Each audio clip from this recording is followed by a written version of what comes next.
After the guns fell silent in May 1945, one of the most persistent questions was not just who had won the war, but what had happened to the piles of property the Nazi state left behind. Central bank reserves, looted jewelry, valuables ripped from private homes, and the raw materials of an industrial war machine. What happened to the Nazi gold and the supposed lost treasure no one ever found is a question that sounds like a pulp thriller.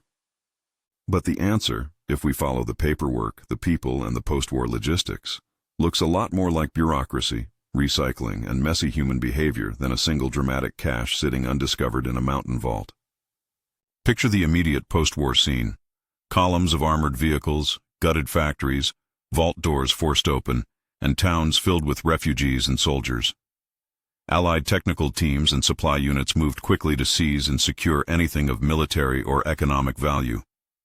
In that chaos, three basic impulses shaped outcomes: secure what might be evidence or material for study, extract anything that could help reconstruction or pay for occupation costs, and, where necessary, ensure weapons and war machines could not reappear by demilitarizing and scrapping them. These same impulses governed how tanks were catalogued, tested, and ultimately disposed of, and they offer a structural analogy for how valuables like gold were processed. Chain of custody: seizure, inventory, storage, transfer, final disposition. It sounds straightforward on paper, but each link had practical failure points. Things were seized by frontline units or technical teams. Those items were supposed to be logged, photographed, and shipped to central collection points. From there, specialist units, technical intelligence teams, ordnance and engineering corps, or government treasury officials would test, evaluate, and recommend final disposition. Museums, reparations, national treasuries, or the smelter. And yet paperwork could be incomplete, shipments went missing or were misrouted, and individuals on the ground sometimes treated trophy taking as a perk of victory. The fate of many objects came down less to high policy and more to the habits and capacities of the men and systems doing the processing. Concrete documented recoveries show what this system could achieve.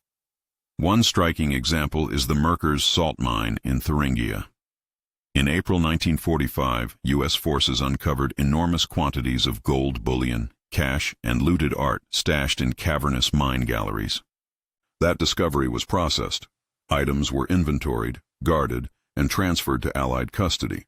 Many pieces were later catalogued and returned to claimant governments or passed to the Tripartite Gold Commission, the international mechanism set up after the war to identify and redistribute recovered central bank gold to rightful owners.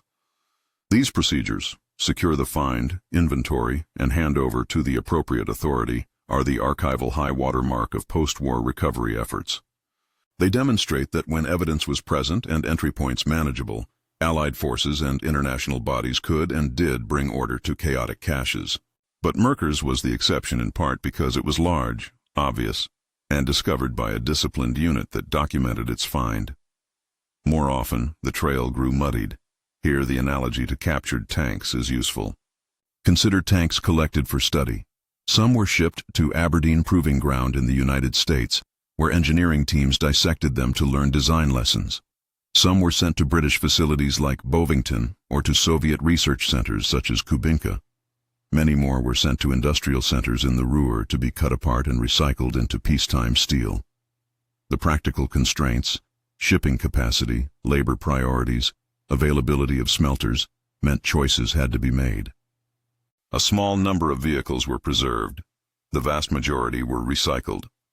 Gold and small valuables faced a similar triage but with fewer obvious solutions. Central bank gold could be transported relatively securely and entered into international accounting, but looted jewelry, small valuables, and private holdings presented logistical problems. They were harder to identify. They were mixed with private goods and abandoned homes. And their provenance, who owned what, was often erased by deportation, murder, or mass displacement. Institutions like the Tripartite Gold Commission and National Restitution Offices were created precisely because these problems demanded coordinated processes. Yet even with institutions, paperwork and time matter.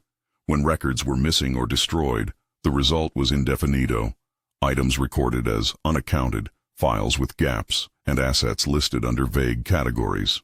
The institutional framework mattered enormously. Allied Control Council directives and military orders established broad principles: secure what's militarily significant, preserve evidentiary material, and transfer economic assets for adjudication. Technical intelligence teams, both American and British, were tasked with cataloging weapons and industrial assets for study. On the ground, ordnance and engineering units carried out demilitarization. Ordnance depots and collection points sprung up at places like Oberursel, Geildorf, and Haustenbeck, where captured weapons and vehicles were gathered. The British REME and American technical teams evaluated which pieces had intelligence or training value and which needed to be destroyed. The Soviets organized trophy brigades that removed entire factories, locomotives, and sometimes armament to the USSR for reparations and study. Many captured tanks and vehicles ended up in Soviet museums like Kubinka. Understanding these actors helps explain why some items were traceable while others were not. When an item passed into the custody stream of a national treasury or a major Allied unit, documentation was more likely to follow. When material was seized in the field by small units, when looters, soldiers, civilians, or opportunists diverted items, or when bureaucracies collapsed, records disappeared.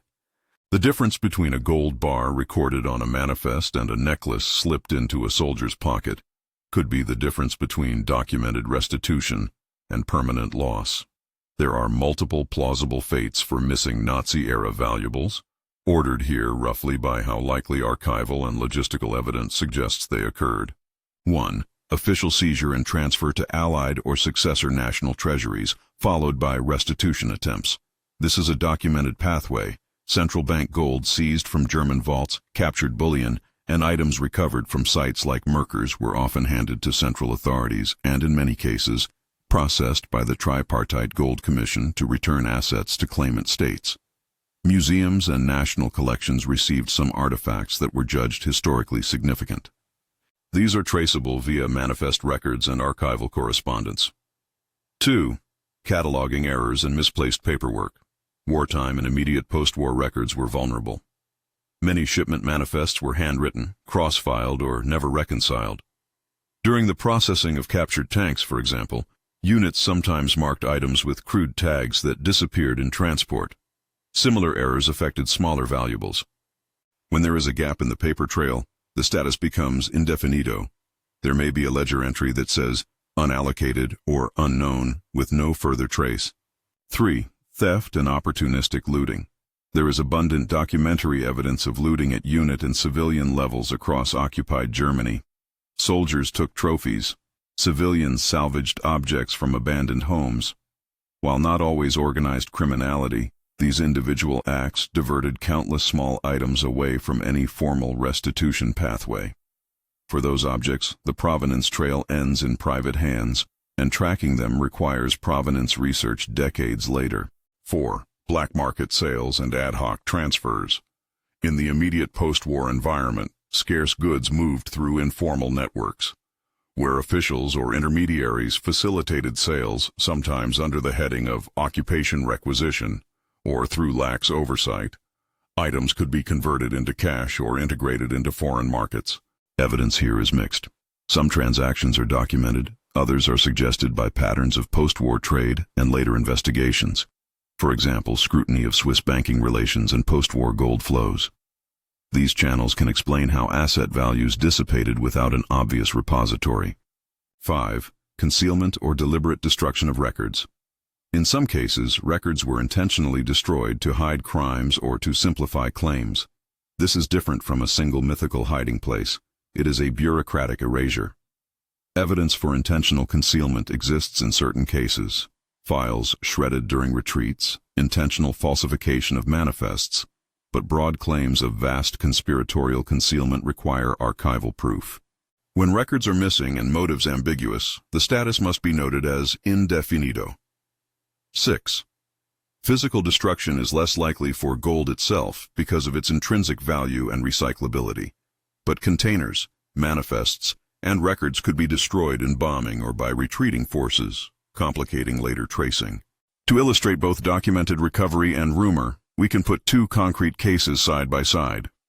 Merkers, as noted, is a documented recovery. U.S. units uncovered bullion and art, inventories were made, and assets were turned over. On the other hand, the so-called Nazi gold train legends, persistent tales of a fully loaded armored train buried in Polish tunnels or sealed in mountain galleries, highlight how rumor grows from wartime dislocation. Numerous claims have surfaced, and a few prompted searches in the 1990s and later. In each instance, excavation and archival checking have failed to reveal the huge treasure troves described by legend. Sometimes a train or a bunker turns out to hold a cache of wartime equipment or scattered valuables. Sometimes it holds nothing. Where evidence cannot be corroborated by contemporaneous documents, movement records, military orders, or unit logs, the claim remains indefinito and should not be elevated to fact. Why do these legends endure? Partly because the record is, in places, genuinely incomplete. Partly because human imagination prefers a tidy, sensational explanation, one enormous cache hidden by scheming officials, to the prosaic reality of paperwork lost in transit, private looting, and items recycled into peacetime industry. The tank analogy is deadly useful. Contrast the preserved specimens at Aberdeen Proving Ground, where engineers deliberately shipped select vehicles for long-term study, with the thousands of holes that ended up in Ruhr steelworks, melted and recast. The latter's disappearance left no mystery beyond process. The former's survival feeds museums, books, and fascination. Treasure legends tend to latch onto the exceptions, not the massive material that was legally processed, recycled, or misappropriated. Archival work often confirms that what once seemed mysterious had an administrative trail. The Tripartite Gold Commission's records, National Treasury files, and military ordnance returns reveal movement of large sums and bullion. Bank correspondence and investigators' reports show where some flows of gold ended up, and post-war commissions, including later inquiries into Swiss banks, uncovered transactions that had previously been opaque. These documented transfers are real and significant, and they went a long way toward turning wartime plunder into restitutions or accepted reparative transfers. At the same time, investigators also found gaps: shipments without receivers, manifest entries with question marks, and assets listed as unaccounted. Those gaps are the kernel of the lost treasures story, but a kernel that, when examined, more often points to administrative breakdown or small-scale theft than to a single undiscovered hoard. Another important wrinkle: different types of assets traveled different pathways. Armored vehicles and heavy equipment were obvious targets for demilitarization and industrial reuse. They required heavy transport and, as a consequence, left more records. Jewelry and personal valuables, however, dispersed at the micro level, taken by soldiers, hidden in private houses, sold in markets, or absorbed into domestic economies. The latter are inherently more difficult to trace through institutional channels. That's why looted artworks and personal collections became the subject of decades-long provenance research and restitution demands, showing success in individual cases but leaving a broader residue of unresolved claims. So where does that leave us, probabilistically speaking? The most responsible synthesis, based on the documented archival record and the logistical analogies we can draw from studies of captured military materiel, is this. High probability, large-scale official reserves and many major caches that were discovered, like central bank bullion recovered in the wake of Germany's collapse, were seized, documented to some degree, and processed by Allied authorities and international mechanisms. Museums and national treasuries absorbed some assets, and formal restitution occurred where claimants were identifiable. Sites such as Merkers and official processing channels like the Tripartite Gold Commission are concrete examples. Moderate probability. Substantial quantities of valuables were lost to imperfect record-keeping, miscommunication, and logistical chaos. Some items were transferred in ways that were poorly documented. Shipments mismatched manifests. These losses are not mysteries of occult concealment so much as bureaucratic entropy. Files get lost, tags fall off, units move on. Moderate to low probability. A meaningful portion of assets was diverted through looting, black market sales, or opportunistic transfers by individuals or small groups on the ground. These explanations account for many single-item disappearances and are well documented in unit reports and survivor testimony. Low probability. The idea that a single, vast lost treasure remains undetected in a single location is unlikely, given the number of searches, the breadth of Allied occupation coverage, and the documentary footprint that substantial movements usually leave. Isolated caches might still exist, but the scale implied by many legends is implausible without contemporaneous records indicating concealment.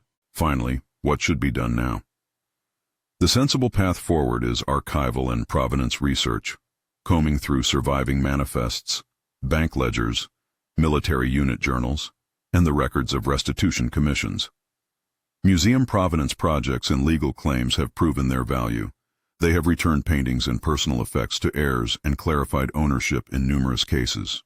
Where local legends point to physical caches, searches must be paired with documentary evidence, movement orders, deposit receipts, or wartime unit logs, before excavation or publicity. Responsible investigators distinguish between entertainment and evidentiary lead following. To answer the title directly, much of what was called Nazi gold was found, seized, and processed. Some was returned, much passed through bureaucratic hands and into national treasuries. A significant amount simply disappeared into the fog of war in ways that modern research can sometimes but not always clarify. The romantic image of a single, undiscovered vault is, in most cases, a myth fed by missing paperwork, opportunistic looting, and the human taste for tidy endings. The real story is prosaic but profound, a combination of careful seizure, bureaucratic processing, administrative failure, and private appropriation. That mix explains why some items are well documented and restituted while others vanish into indefinito, listed but not located. If this kind of methodical history resonates with you, subscribe for more deep dives into what happened to wartime material, and check the linked video on the fate of German U-boats for another example of post-war disposition. If you watched this far, consider what that balance means for how we remember the past.